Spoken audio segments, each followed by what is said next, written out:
Today I'm going to be making something I never thought I would do. We're canning fermented sauerkraut. That's how I feel right now. This video is part of Canuary, and I thought it would be a lot of fun to bring my two different worlds together, fermenting and canning. And I've had a lot of requests for how to can sauerkraut. Originally, I wanted to find a safe and approved way that I could make sauerkraut in the jar without actually taking the time to ferment it. That doesn't exist. There are, however, a lot of recipes out there sharing recipes that I feel are unsafe, and that is basically to add a teaspoon of vinegar to an entire pint of cabbage. Those ratios aren't 50-50, so they're not safe to water bath can. Using a tablespoon of vinegar might be what your grandma did, but my grandma didn't can, and I like to do it the safe way. So I went to this book, which is the USDA's Complete Guide to Home Canning. This is the ultimate in safe canning. I'll make sure to link this book for you guys down below if you're interested in picking it up. This is the new 2023 version, and I was gifted it for my hubby for Christmas, per my request. This book also includes 2 different recipes on fermenting, one for sauerkraut and one for pickles, as well as instructions on how to safely can them. The recipe that I'm following is on page number 6-7. And we've already got the first part out of the way. I already made the sauerkraut. It has been fermenting for about 5 weeks now, so it should be nice and ripe, plenty acidic enough to be able to safely preserve this with water bath canning. If you want more of a detailed how to ferment sauerkraut, I will link the video for you guys at the end, so just click through, follow, and watch that one if you're new to fermenting. It also has a bunch of safety information for anybody who might be hesitant to begin fermenting. So why am I going to go through all the trouble of fermenting this, getting all these live active bacteria in there just to kill them off in the canning process? Excellent question, because I've had a lot of people request it. Also, there is no denying the convenience of having sauerkraut ready to go on your pantry shelf. You don't have to worry about storage in the refrigerator or finding some cold place to keep it so it doesn't continue to ferment. And not everybody cares about the fermentation, they just want the flavor of sauerkraut. However, there are other benefits that remain in this ferment after we can it. The main one that I'm mostly concerned about is digestibility. I have a lot of issues digesting vegetables. There are a lot of people out there who either do realize or maybe don't realize how difficult it can be to digest raw or even cooked vegetables. Fermenting it takes care of most of those digestive issues. Fermenting increases the bioavailability of a lot of the nutrients that are held within the cabbage that most people's digestive system simply don't have the ability to break down. And at the same time, it breaks down a lot of the compounds that can be more difficult to digest. And the fermentation process creates beneficial compounds as well as organic acids, peptides, and bioactive metabolites. A good number of those are going to be broken down in the canning process, but there are still a lot of them left behind.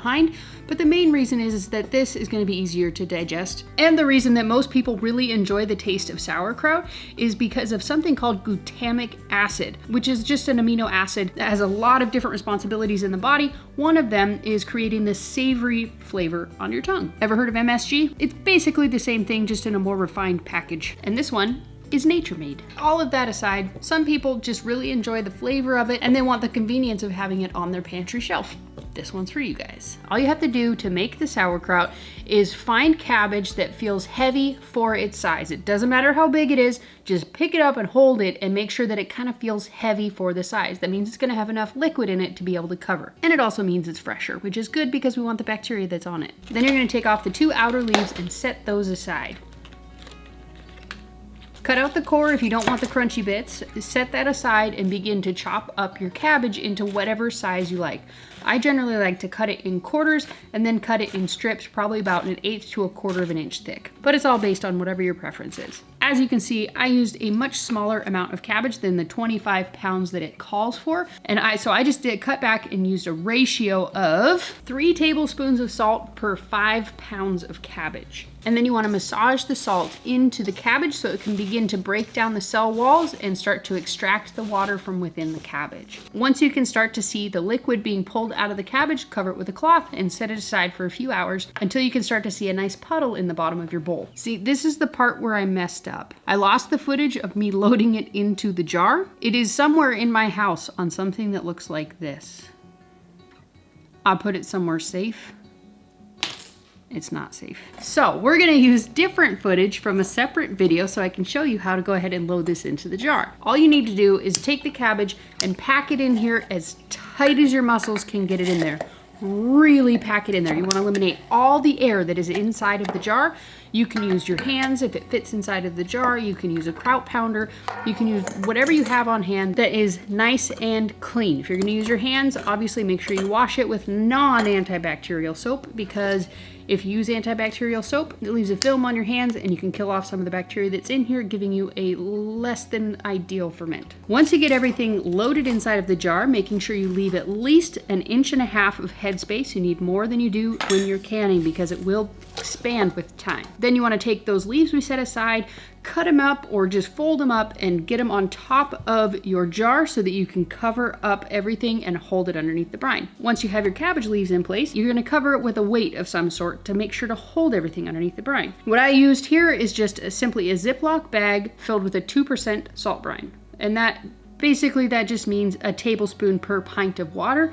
Put it in the Ziploc, and that holds everything underneath. You want to make sure you're using a salt brine with the correct ratio in case your bag busts open and it won't compromise your ferment. Then you want to cover it with a lid of some sort. You can use the lid that comes with your mason jar if you wish. If you do that, you just want to make sure to burp it. And that just means you come along, you open it, close it real quick to let any kind of the gas buildup out. I like to use these airlock lids. You can also, there's a ton of them out there on the market, but if you're not interested in fermenting for the sake of fermentation and you're just wanting to make fermented sauerkraut, just use the lid that comes with it and burp it. 5 weeks later, and we're ready to go ahead and can these guys up. I already have my jars on the stove. They are getting ready to come up to a boil so I can sterilize them for 10 minutes.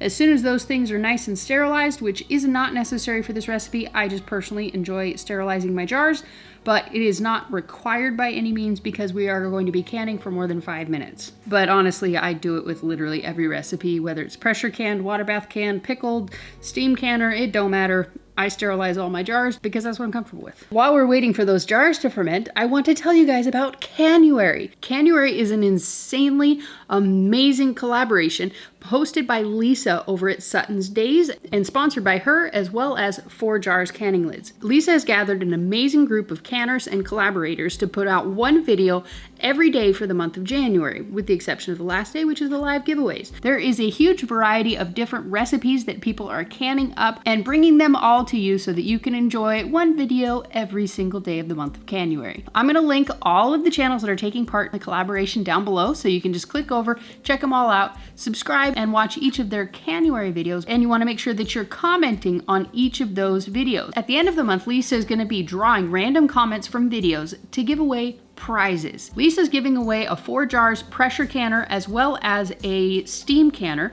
and 4 Jars is also giving away one of their 4 Jars pressure canners, and they're giving away a ton of other prizes as well. They're giving away towels and lids, and honestly, I don't even know all the stuff that they're going to be giving away, but it is definitely worth watching all the videos and commenting so you can be entered to win. See you back here in a few minutes. I almost forgot to mention, but then I remembered it. When you are fermenting your sauerkraut, make sure that you place this inside of a vessel with rims on it, a bowl, a baking dish, something of some sort, because this will overflow. No matter how much room you give it, see how much room I gave this? It still overflowed. You don't want it to spill all over your carpet, your shelf, your pantry, wherever you put it.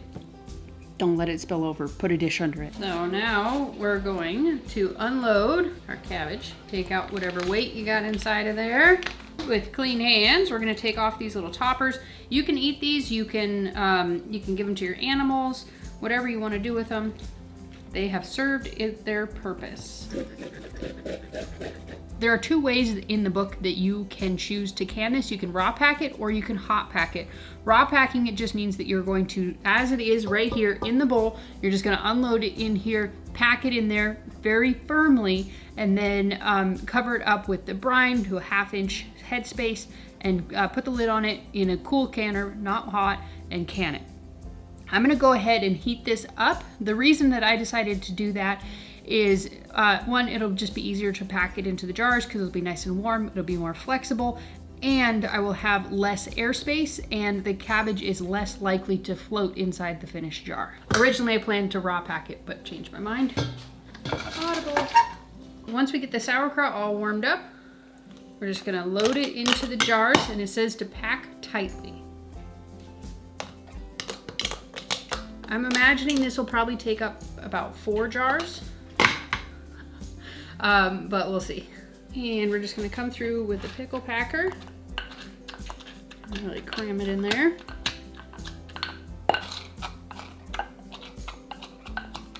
I'm not putting like all my might and force into it like if I was making the original batch of sauerkraut, but it's a decent amount of pressure.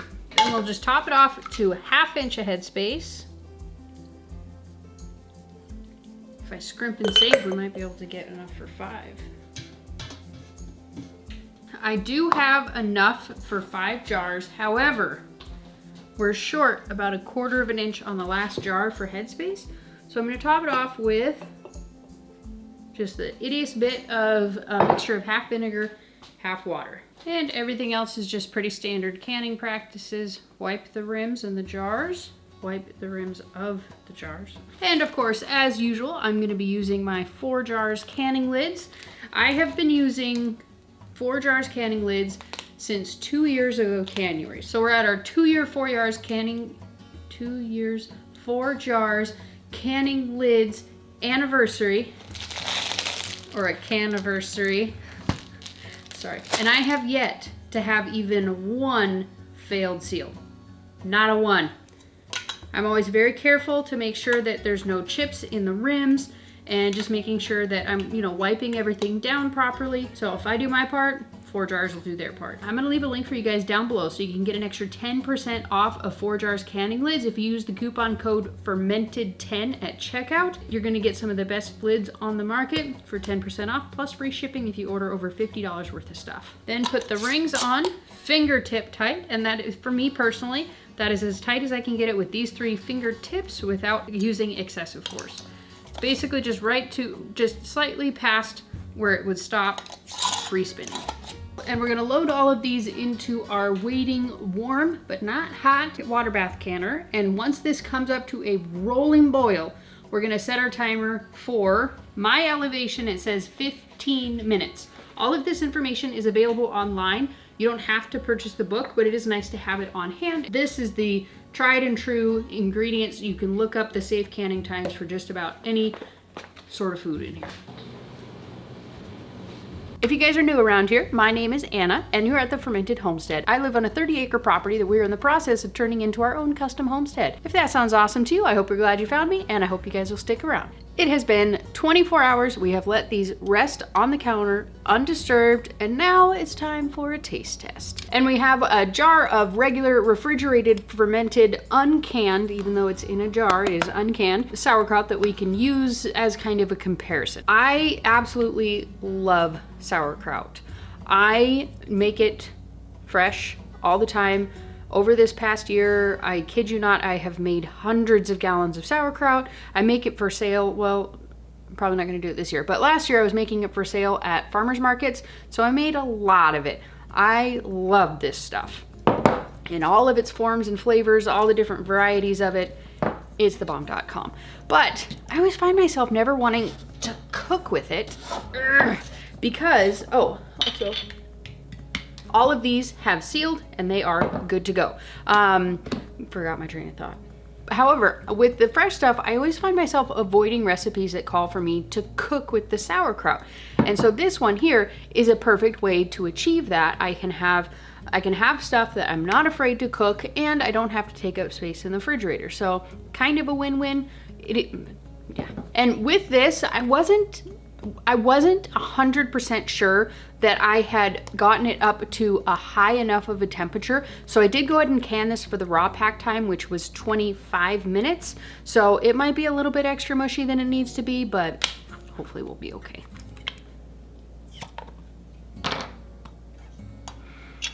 Smells like sauerkraut. Okay. Still got a nice tang to it. Still surprising, has a good amount of crunch to it, but it's definitely not going to be as crunchy as the fresh uncooked sauerkraut. Apologize to all my fellow misophonic friends out there. I'll make it quick. That one's more tangy. I love sauerkraut. I'm glad to have that. Where did I put my lid?